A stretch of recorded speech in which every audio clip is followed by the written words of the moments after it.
Hi, everyone. Welcome to Disrupting Wage Gaps, Aligning the Market with Your Values with Ela and Marissa this morning. My name is Dane Castillo. I am the Marketing Associate here at Agility, and I will be your kind of background webinar support. So if you've been to one of our webinars before, you probably know my spiel. Basically, just throughout the webinar, if you have any questions, feel free to drop them in the chat or into our Q&A. And we'll either try to answer them in real time, or we have some time at the end that we're going to save to go over any questions that we missed. But as we get started, we would love to know who is in the room. So while you are kind of settling in the space in the chat, please go ahead and add your name and your pronouns, as well as answering. Think about our check-in question. So our check-in question today is, what brought you to today's webinar, and what is something you are curious about in regard to compensation philosophies? So you can either answer that or kind of just ruminate on it and share it later. We know this is the name of the game today. So but we'd love to know kind of what's bringing you here and like what's coming up for you. So I think we've got pretty full house already. So as y'all are settling in, please go ahead, like I said, introduce yourselves, think about that question, and I'm just going to go ahead and pass it right off to our host so we can get started with all this good stuff. So Ela, do you want to kick us off with introductions? Yes. Hi, everyone. Welcome to today's webinar. It's great to have you here. We just want to start with some introductions before we jump into our presentation today. My name is Ela Shah. I'm an associate partner with Agility. I'm based here in Boston, Massachusetts, and I work with a tremendous team around kind of thinking about the full talent life cycle. And I come to this work having spent about 2.5 decades in the social sector, working with growing and scaling organizations in the HR and talent space.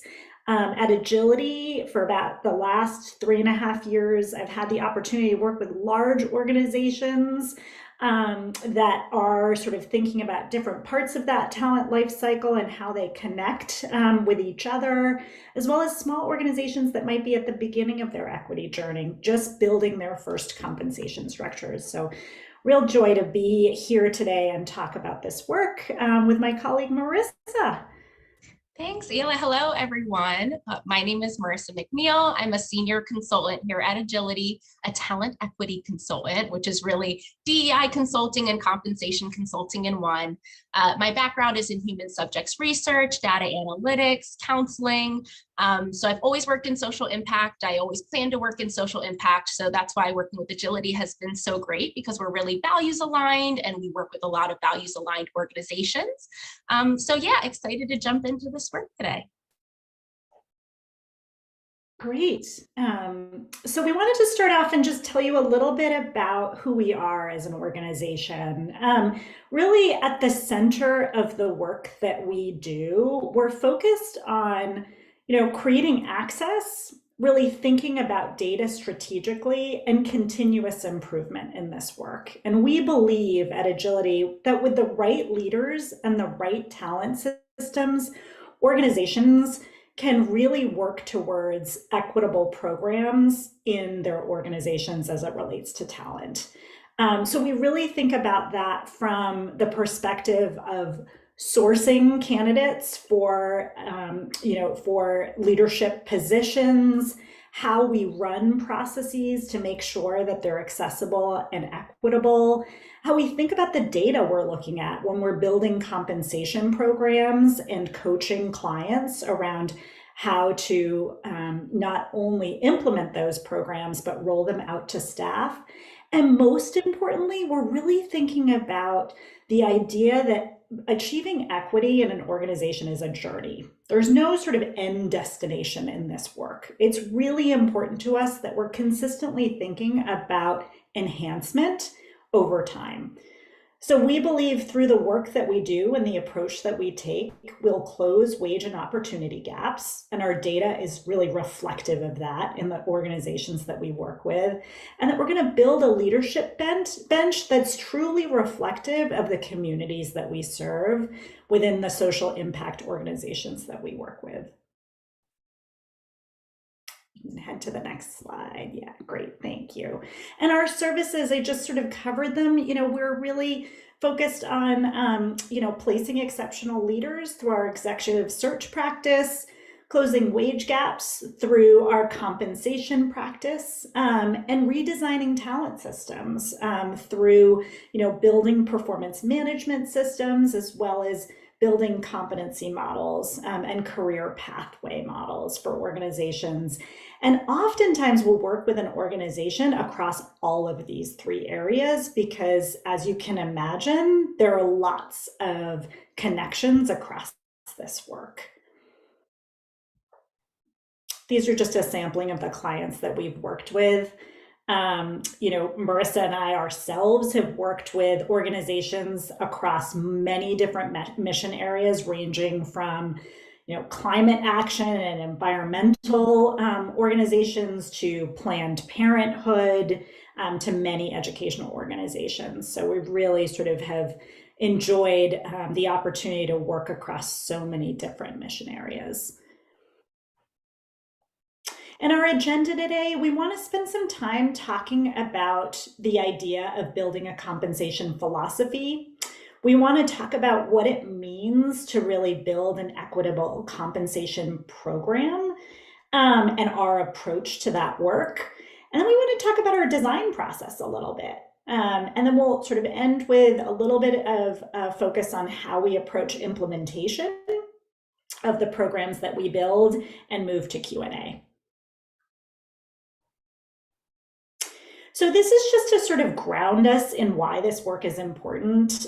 We recently conducted a sector-wide study that consisted of about 45 social impact organizations, and we conducted a survey, and what we learned was 40% of those organizations have a codified compensation philosophy, 60% of them had a formal salary structure, and 30% of those organizations shared that salary structure with staff. And, in our work, you're going to hear from us a lot. You're going to hear the words transparency, clarity, and consistency. And we believe that having a philosophy is incredibly important in ensuring that we're working towards the same North Star with the decisions we're making around building a talent and compensation program that staff understand and embrace and can trust, and leadership can really implement consistently. So that's really important to us in this work, and our hope over time is to continue to move the needle on these percentage points. So what's a compensation philosophy? It's a set of beliefs and guiding statements that articulate how your compensation program aligns with your organizational values and your strategy, right? So it's really meant to serve as a set of guiding principles around which you're going to make decisions that may range from what is the role of rewards or merit-based pay to where will we sit in the market, to what might some of our benefits look like as an organization, and how might we prioritize them in our budgeting process. It answers critical questions, right? So we're going to talk a little bit about total value proposition, which is really an assessment that organizations can do around understanding how staff is experiencing the organization and the talent program, right? So we want you to understand what your staff is experiencing and then build a philosophy that in some way integrates staff sentiment, staff experience, right? It helps us answer the question around how we toggle between internal equity and market competitiveness. We at Agility really lean into internal equity, but we know in order to recruit and retain staff, you need to be competitive, right? We're going to, it talks about rewards, right? What's the role of performance or merit-based pay or institutional knowledge in how people's salaries grow over time? It tells us a little bit about who's making decisions, right? What's the role of the manager? What's the role of the staff member? What's the role of HR? And then finally, it helps us sort of drive policy decisions that might range from remote work policies to, summer Fridays, right? Like those are some of the things that philosophy helps us determine.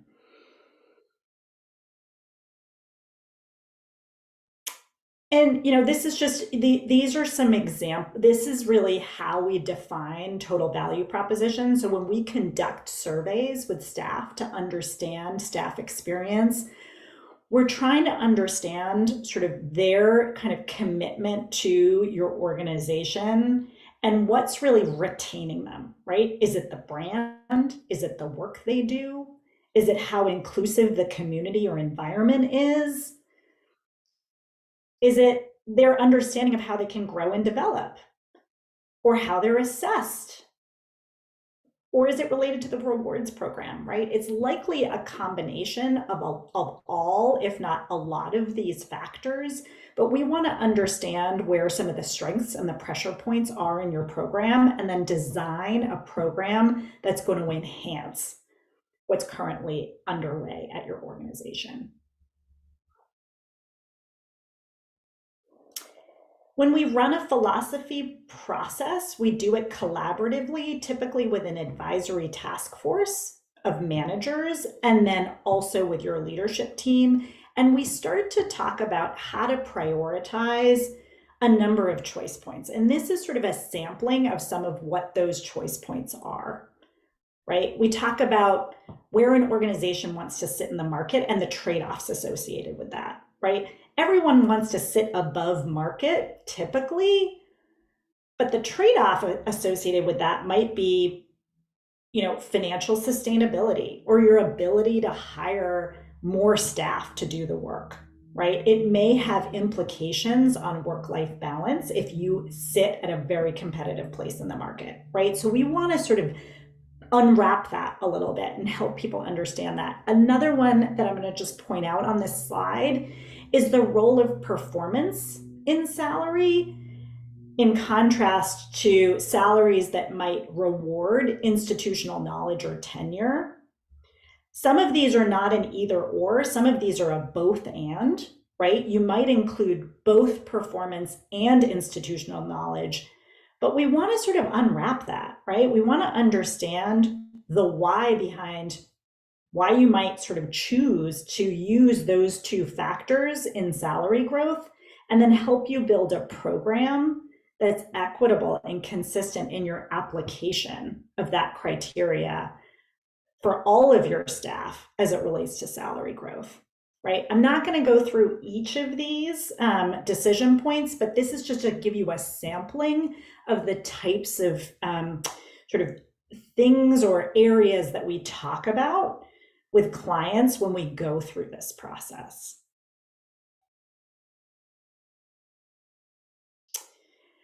So I want to sort of just quickly kind of cover our core pillars of equity. So I've touched upon these. I think I talked about these words a little bit when we got started here today.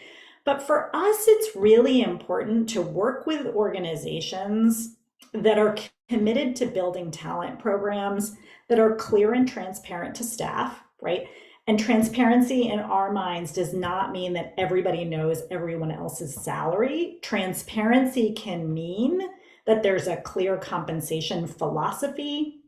It can mean that people understand what the job levels are in the organization and where they sit in those job levels. For some organizations, they share job levels and salary ranges. And for other organizations, they share, sort of really clear metrics around how an individual can grow their salary within the range over time, right? So it's really important to us that we think about not only growing from one sort of job level to the next, really traditional career vertical pathways, but we know in our sector, oftentimes that can't happen because we just don't have space or budget for that. So understanding in-role growth is really important. And so clarity and transparency is key. Fairness and consistency is really important to us in terms of how we apply the policies around compensation, and inclusion and belonging, right? How do our policies and programs reflect an inclusive community? So I just want to pause for a second. Based on what I shared with you, we're going to put up a poll. Where are you feeling the most pressure as related to these pillars in your organization? We're going to give you about a minute to just, answer the poll here.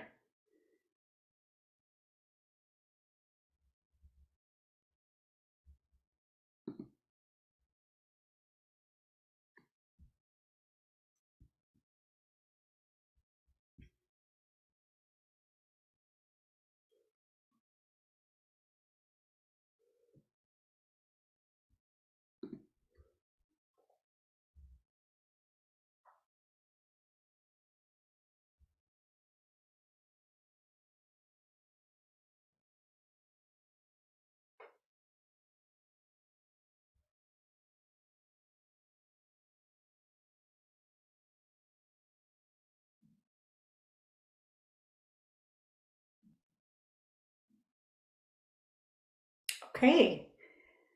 Interesting. Thanks for voting and sharing. So fairness and consistency, right? That sort of comes out in ahead.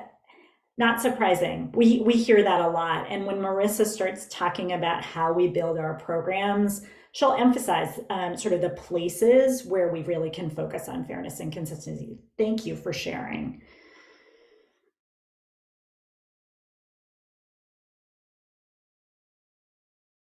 So again, pillars of equity, compensation, right? It should not be a secret, right? We should have clear understanding of how compensation decisions are made within an organization, and that should be reflected in our philosophy. We should have clear structures. Marissa's going to share some examples of what those structures can look like. Pay is consistent, right? For people who are doing the same work within the same job level, it's not that they're going to be paid the same salary, but there are consistent metrics, right, or criteria that's applied to determine salaries. And we'll talk about some examples of that. And starting salaries are set. So we at Agility really encourage the idea of a no negotiations policy. And we're going to talk a little bit about what that policy can look like, and why we encourage that. I'm going to turn it to Marissa, who's going to talk about equity and compensation. Thanks, Ela. All right, so we believe, right, compensation should not be a secret. We know historically, right, compensation has kind of been talked about behind closed doors. It's more taboo to have a conversation about, right? But we believe that going about compensation that way is perpetuating wage gaps, right, that we know exist in the market. So transparency is critical, right, to ensure people are being paid fairly for their work. So make it public. So publish the salary ranges for each role. There is legislation as of recent in different states where legally you now have to post the salary range on the job description, right? It's going to save employers time. It's going to save talent time who are applying to roles, right? If they have an idea of the role that they're applying for. And we want to provide perspective. So ensure that staff know how they're being assessed and how that ties into their compensation, right? Are you looking at their experience, their education, their skills and abilities, et cetera, how that translates into what they're being paid. Ultimately, if people know the market rate for the role, they can advocate for themselves, right? And they can be paid competitively. So Agility structure framework. So this is really important to the way we go about our work. Is we're trying to balance 4 things at all times. So I'm going to go a little bit further into this, but first I'm going to highlight what they are and ask a little poll about what you and your organization prioritize. But so our 4 things that we're really keeping in the back of our mind throughout all of our work with our clients is obviously external competitiveness, right? Internal equity, which is really a value of Agility, where we're trying to focus our efforts in these engagements, specific org considerations, and org's fiscal responsibility and sustainability. So we'll go ahead and toss out that poll for what your organization prioritizes. And we'll kind of talk through the results and the important pieces of each of these factors.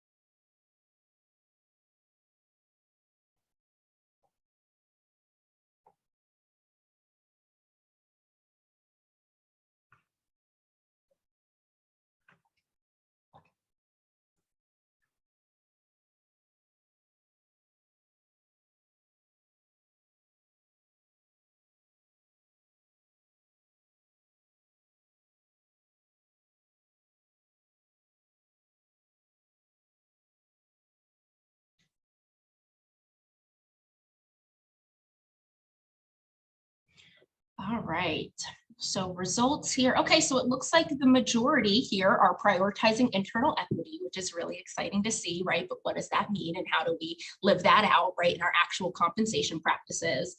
And then under that, specific organization considerations, fiscal responsibility and sustainability, and external competitiveness. Okay, great. Yeah, so obviously external competitiveness, right? That's important. We need to be able to attract talent. We need to be able to retain talent. So that one's pretty clear. We need to know what the market says we should pay for the role and keep that in mind, obviously, right? Then internal equity, what does that look like? How are we ensuring that we're staying externally competitive so that we can recruit, but that staff within our organization are having similar experiences, right? And feel valued and feel that they're being paid similarly for similar work, right? So ensuring that we have an internally equitable structure is also going to help with staff morale and culture. Specific org considerations, right? This is obviously really important. You know, what phase is your organization at in its growth cycle, right? Are you really trying to rapidly expand in these next couple of years, right? That's going to impact what you can afford to pay for certain roles. Are you a mature organization and you're just trying to sustain where you're currently at? And then org's fiscal responsibility and sustainability, right? This one's kind of more natural, it goes without being said. You don't want to design a compensation structure that's going to bankrupt the company by year's end, right? So you want to be balancing all of these things when you're designing your structure. So our approach to market benchmark. So this is, again, that kind of sets the process apart and really grounds the process in internal equity first and foremost. So one, when we're benchmarking the roles to the external market, it is not title-based, right? And so this is something that we see often in compensation consulting. I know I used to take, data analyst level 3, Orlando, Florida, right? That's not best practice on Google to get an accurate market rate for the role. And title can vary so much.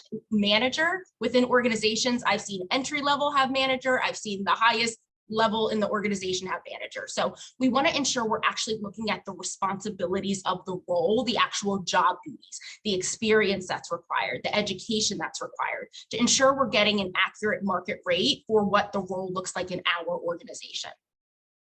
Second, it's not individual based. And this one can be tricky, right? Because when we work in organizations, we know the people that are in the roles. So to try to separate can be difficult. But the reason that we really lean into this, right, is again, for purposes of internal equity. If we're basing a market rate on an individual, right, we like to say, imagine this person won the lottery and had to leave the organization tomorrow and you had to hire for the role. What is your stake in the ground, right? How do you need this role to function in your organization to serve it to success? So we want to ensure we're basing it on what the organization needs, and then we can assess the person against the role later in the process. And not out of scope. This one's very important, right? So again, ensuring that the market data that we're pulling fits you as an organization. So what is your revenue size? What is your staff count? What geographic region are you in? Are you fully remote? Are you hybrid? These things will significantly impact what you can afford to pay for roles. So we want to ensure that it's aligned with you all. And we're not just pulling Google or Apple salaries, right? If you're a small startup, we need to make sure it's, again, fiscally sustainable. Here we have an example of a salary grade structure versus role-based ranges. And what you'll see with a lot of compensation consulting firms, right, the new way of going about things to help combat some of the systemic inequities that we see in the market and help to lean into internal equity is by building salary grades. So this is grouping roles together with a similar scope of work in your organization. So when I say similar scope of work, I'm thinking of the expertise or experience that would be required to do the role effectively, education or certifications, the main duties, responsibilities, the management scope, the organizational impact, etc.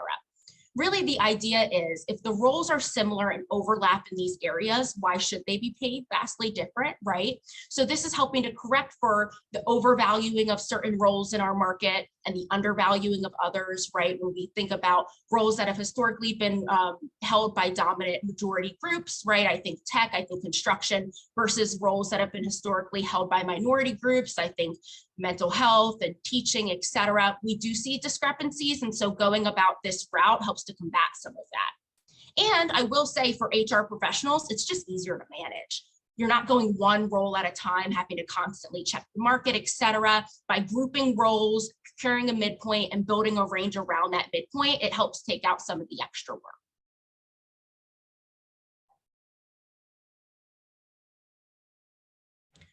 Consistency, this keeps coming up as well, right? Ensuring that pay is consistent. And when we talked about the poll earlier, right? What are you all focused on? What are you struggling with? Fairness and consistency, right? Here are some things that we want to highlight and flag. So P50 or higher. So that refers to the 50th percentile in the market, right? So what that means is 50% of similar organizations are paying more, 50% are paying less, right? This is a competitive space to sit. You can say we are paying at market. Regardless of what you're able to target in the market, we recommend applying it consistently for all staff, right? Regardless of function, regardless of job level, to ensure internal equity, right? Whether you're in the C-suite or you're an entry level, you're set to the same target percentile. And internal parity, right? So again, believing that people in the same organization, in the same role should be paid on the same scale. And to double click on what Ela said earlier, right? This doesn't mean everyone is making the exact same salary and everyone knows about it, right? But it's saying that we're on the same scale. And then how we're assessing individuals on that scale is when we're going to lean into our compensation philosophy, right? And our values as an organization and how that plays into how we're compensating people on that scale.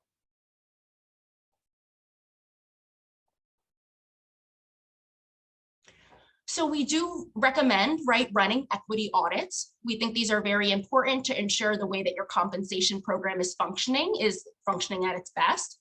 So this can go by pay equity analysis, pay equity audit, but basically you're analyzing pay rates within your organization to make sure there's no gaps or any inconsistencies in pay that may be related to protected classes, right? So we call out here race, gender identity, ability status, right? These are protected classes where if there is a difference in experience for staff within these groups, we need to know why, right? And if it's something that we can't explain or we can't talk through, we need to correct it. We need to ensure we're not perpetuating any gaps within our current organization. And so what that looks like, some variables that you can include, right? Looking at difference in pay based on the following things. So you can look at experience, right? Tenure in your role, in your organization, or just overall work experience, right? Does it make sense that that is contributing to why there's a difference in pay? We can lean back into our compensation philosophy, right? Is that something that we value, institutional knowledge? If so, it would make sense that there is a difference in pay based on that variable. Competency, which captures education, certifications, knowledge, skills, and abilities. And performance, right? If you as an organization want to consider performance into pay, how is that actually playing out? And this final note here, right? If you can't explain the gaps by saying, right, well, we know that we're paying more for years of experience and that's why we have that gap, then there might be something contributing that is going on behind the scenes, right? That we should bring to light, we should talk about and kind of thought partner on why these gaps exist. If there's not a valid reason, how do we address it?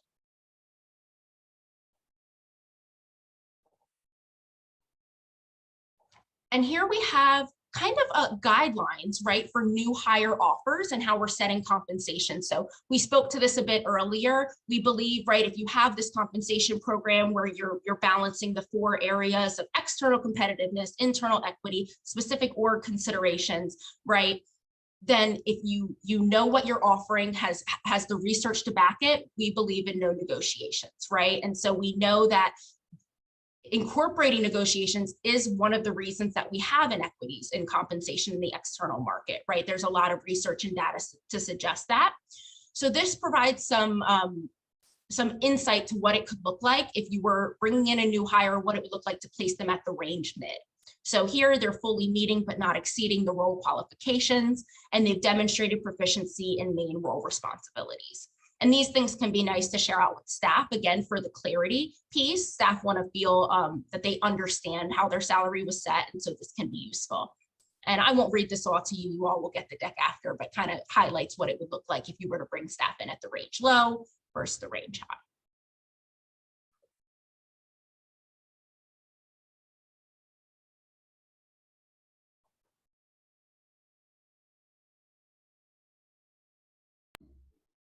All right, I'll turn it back over to you, Ela. Great. So we're going to talk a little bit about design process and what this can look like. I'll share a caveat though. I mean, I think we have run design processes that look different and sort of, you know, kind of align with where an organization is at any particular point in time, right? So we work with organizations that, you know, sometimes just don't feel as though staff has the bandwidth to really sort of engage in the set of maybe discovery conversations, but we really want to make sure that they have some opportunities to engage with us through trainings, through office hours, through, you know, other sort of forms in which we can kind of create volunteer opportunities to be involved with us. So there is a lot of flexibility in the way in which we run our engagements to meet organizations where they are,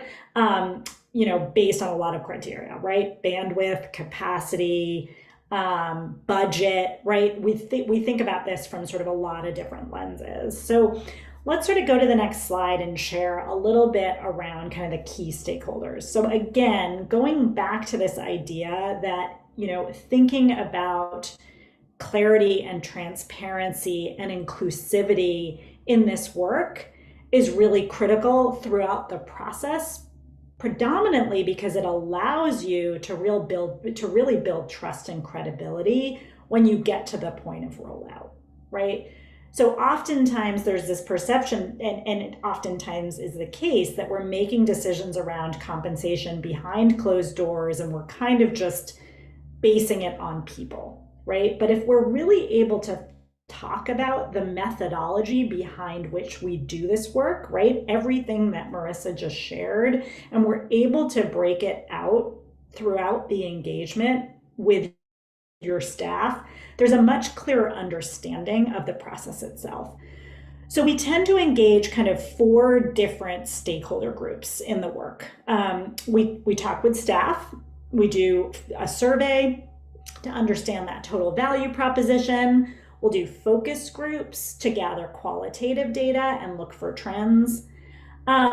We ask that organizations put together a design committee, typically folks who are kind of mid to, you know, senior level managers representing a diverse cross-section of the organization who can come together and talk about really sort of, you know, what points within the compensation philosophy are really important to reflect in the work.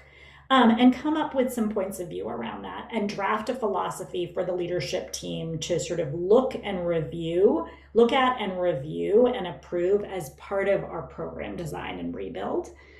We're working with the people team, right? We're working with HR very closely to make sure that we're, you know, identifying job descriptions that may need updates, that we're looking at organizational structure and titling and making sure that we're making recommendations around titles. We would never recommend pay cuts, but we're often working with your HR and finance team to help understand how to build a program that you can implement over time, right? Given the budgetary limitations that an organization may have on a year-on-year basis, right? We're always titrating market competitiveness, internal equity, and financial sustainability for an organization in this work. We're not going to give you a program or a plan and say, good luck, go implement it. It's going to require $1 million to put into place, right? We're going to kind of come up with scenarios to do the work. And then finally, we engage with the leadership body, right? To make sure that the program feels sustainable and we can build trust. And the leadership body often includes the executive team, it includes the board, other key stakeholders that might be really important to bring along in this process.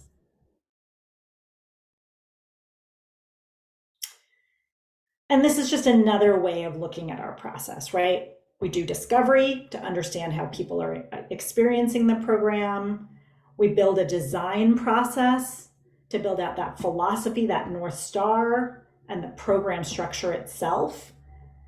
We have really key metrics and decision points around approval, right? That consist of everything for certain organizations that are really thinking about building out a geographic differential policy that's fair and consistent, helping you build that policy and put it into place, to really clear criteria around which individuals are going to be placed on those ranges that Marissa talked about.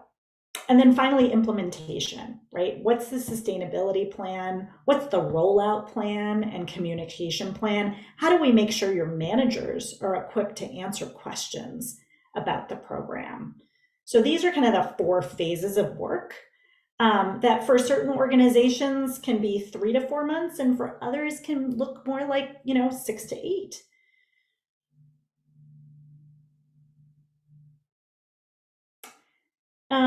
So translating philosophy to policy.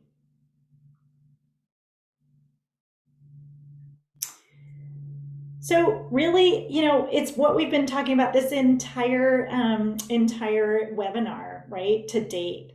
We really want to make sure that our principles reflect what we believe, they're aligned with our core values, and that the policies we develop are a reflection of how we're going to make that happen, right?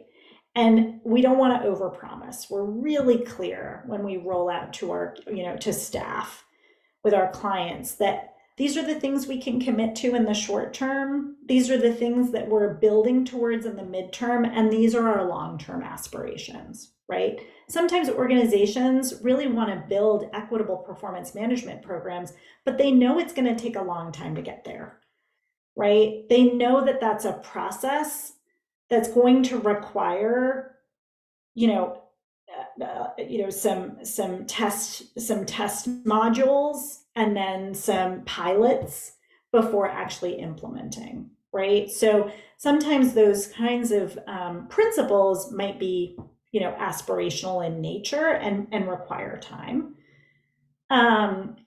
These are just some examples below of principles that organizations will adopt, and then policies that they'll put into place to make those true, right? Having a centralized, clearly defined process leads to more equitable compensation. This is an organization that, decided manager input matters to us, but actually HR is going to make the final decisions on salaries, right? Or performance management in this case.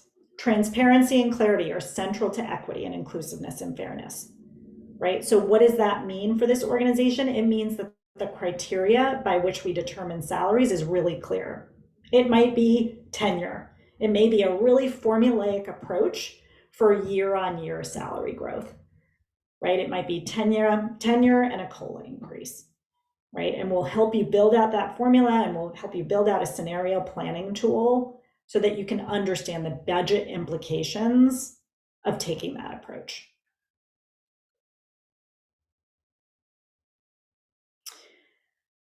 So here is a QR code for a free worksheet that really kind of helps guide organizations through building a philosophy for your organization and some of the questions you may want to ask yourself or your leadership team members. So just want to share this as a resource for folks.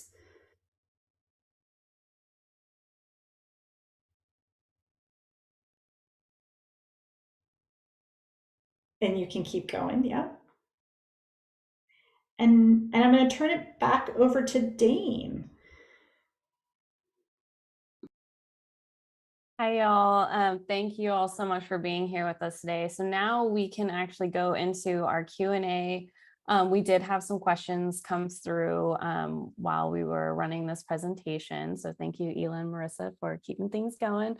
If anything is coming up for you, please feel free to drop it in the chat, or you can, message us directly. Or if you'd like to drop in an anonymous question, you can do that in the Q&A box. We know a lot of this stuff is like, it can be a very touchy subject, especially it's very difficult sometimes to talk about this stuff with your organizations. So we totally respect your privacy, and please just ask the questions. We're here. We want to help you on this journey. So just remember, we're here for you. So one of the questions that came through was actually when we were talking about the no negotiation policy that we have. One thing that was asked was, would you make it transparent when you're publicly posting the job? And how would you frame it, or what sort of language would you suggest using? I can start, and Marissa, feel free to jump in. As many of you know, more and more states are requiring that you publish salary ranges on job descriptions. And we are, huge proponents of that and advocates of that. I think as it relates to no negotiations, our perspective on this is you want to be, again, as clear and transparent, both with your existing staff and anyone that you want to bring into the organization as possible. You want to be as clear and transparent as possible.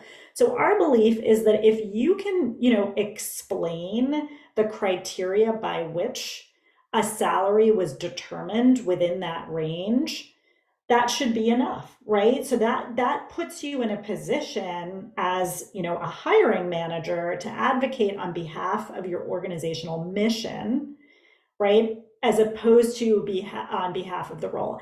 And I'm not going to pretend that this is not difficult, right? I have been a hiring manager. I've been head of HR, particularly in places where we've been desperate to fill a role, or I've been working with a staff member who's looking to fill a role and they're really struggling with the fact that we can't meet an individual where they want to be on our salary ranges.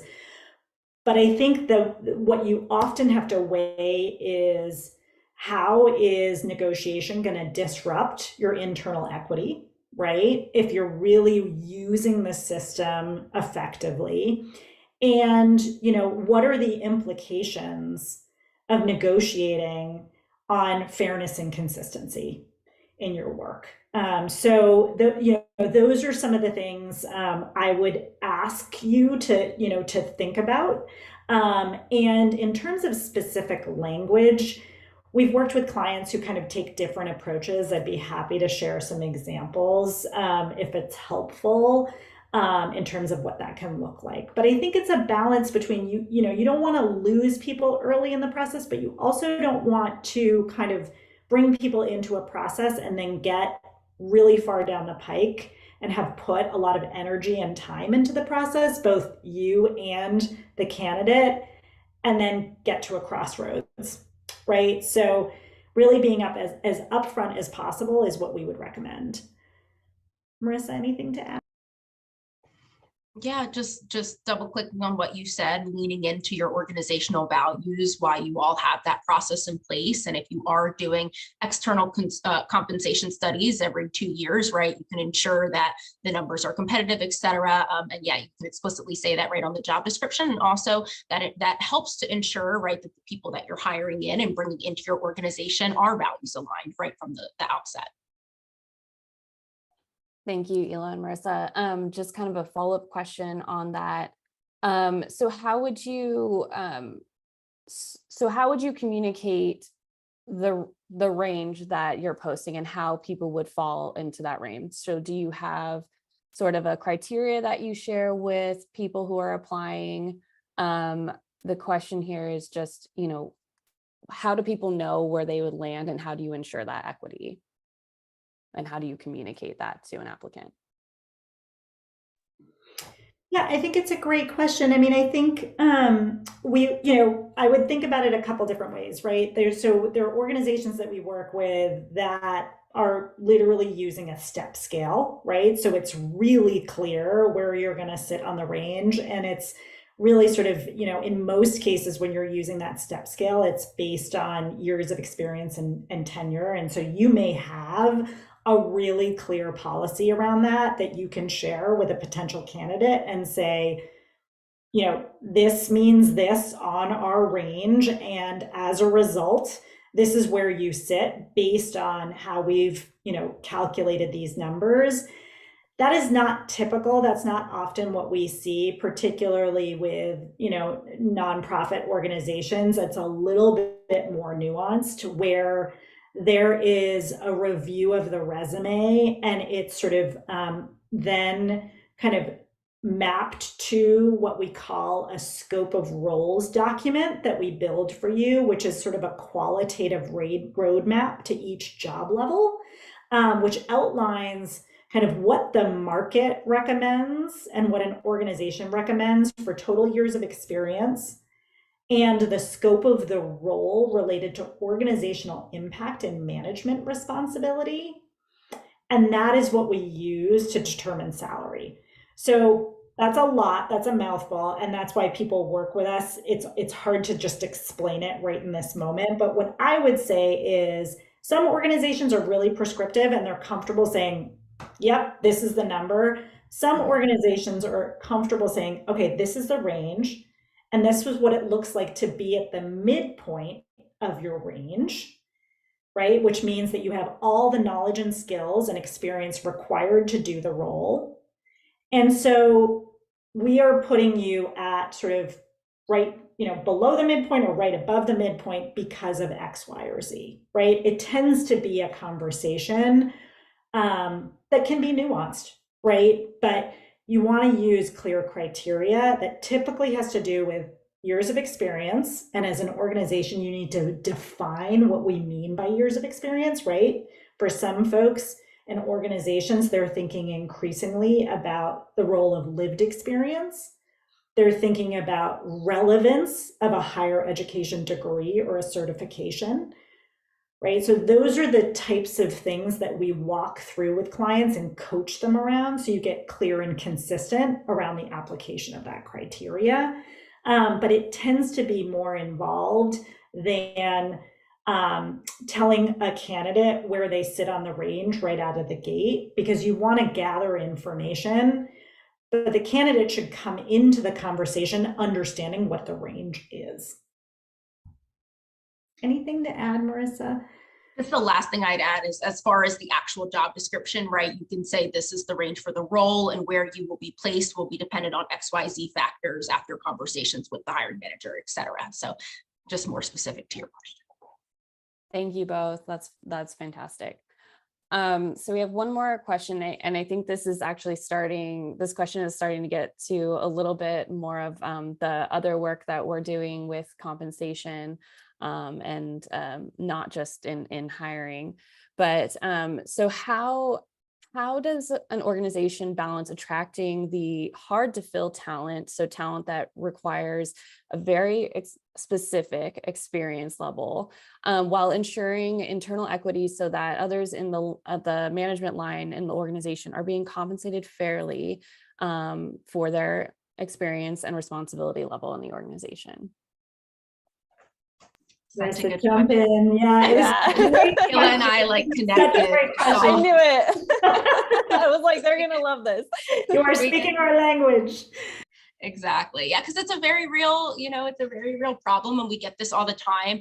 My mind immediately goes to, we work with a lot of legal or political advocacy organizations, right? And lawyers and legal directors, et cetera. You need a JD. Those are very expensive in the market, right? How are we attracting roles like that, right? Or big data analysts, et cetera. My first thought is I challenge you to think about what really does set these roles apart, right? Is there valid reasoning for its high rate in the market? So does it truly require specialized skill sets and certifications, right? As a lawyer would, right? That would be, I would check yes. And if that is the case, right, and there's valid reasoning that you can make clear and transparent to all staff, right, as to why there is a premium on that role in your organization, you can use that for recruitment, right? So if you build this internally equitable structure and the legal director, right, technically falls into one job level, you would have valid reasoning that's explicit, right, explicitly stated to all staff as to why that role was being paid or compensated above where the job level it actually sits in is. So that's what I immediately think and comes to mind for me, and I'll pass it to Ila if there's anything she'd want to add there.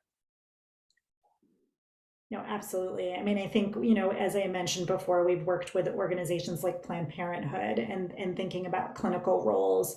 We've worked with ed tech companies that have, a significant number of technical roles at different sort of varying levels within an organization. And they need to think about sort of, how they fit into the overall structure.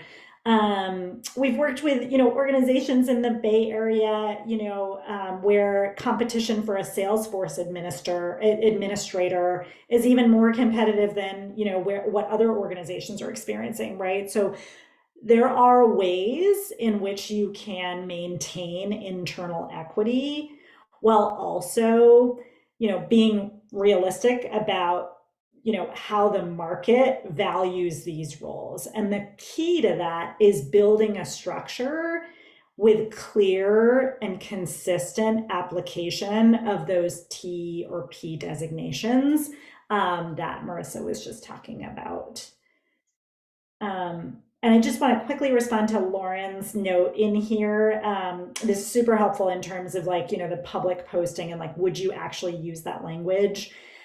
I've seen both. I think that it can be really helpful to folks to just say that up front. I think sometimes though, if you're posting a range and people aren't clear around how you're determining a salary within that range, I think it can be helpful for an HR manager to be able to talk through the criteria, as Marissa mentioned, the criteria by which we make salary decisions, and that being the reason for the no negotiations policy, right? That we have a deep commitment to internal equity, and we have a very rigorous process around our range placements.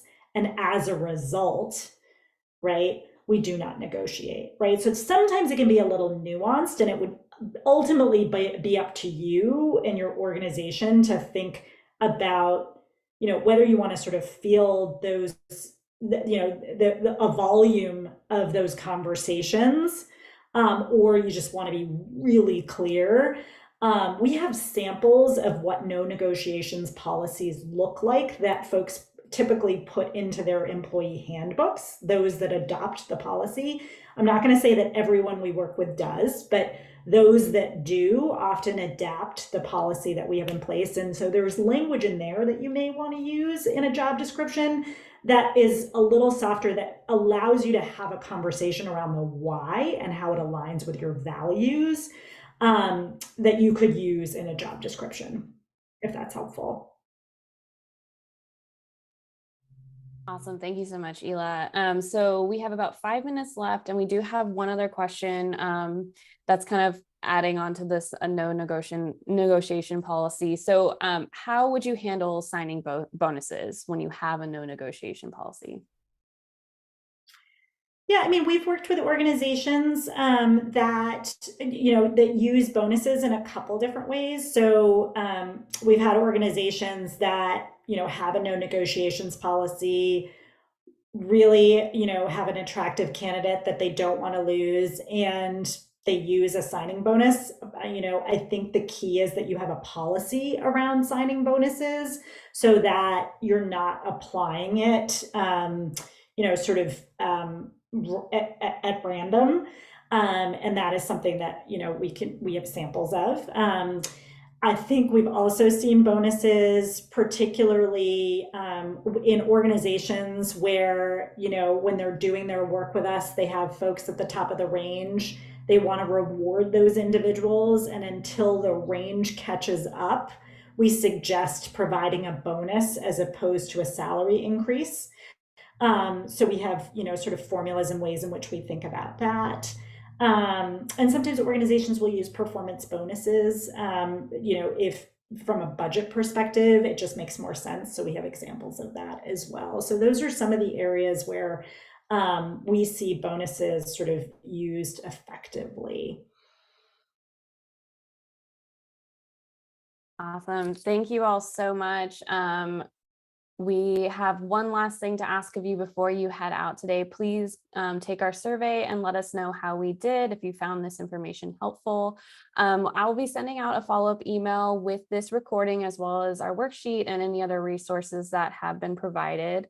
And we're also going to share Ela's Calendly. So if you leave this meeting and end up having more questions or something that's coming up, you can book time with her and kind of ask those questions with her and kind of get through this information about compensation. It's a lot. We know it's a lot, but we are here to help you and support you through this process. So any last things, Ela or Marissa, you'd like to say before we shut it down? Well, thanks everybody so much. If we can be helpful, you can tell we love this content, we love this information, we love talking about it. So either Marissa and I are happy to sort of jump on a call and talk through things if we can be helpful. Thank you all so much. Have a wonderful rest of your day, and hopefully we'll see you at another webinar soon. Take good care. Thanks everyone. Bye.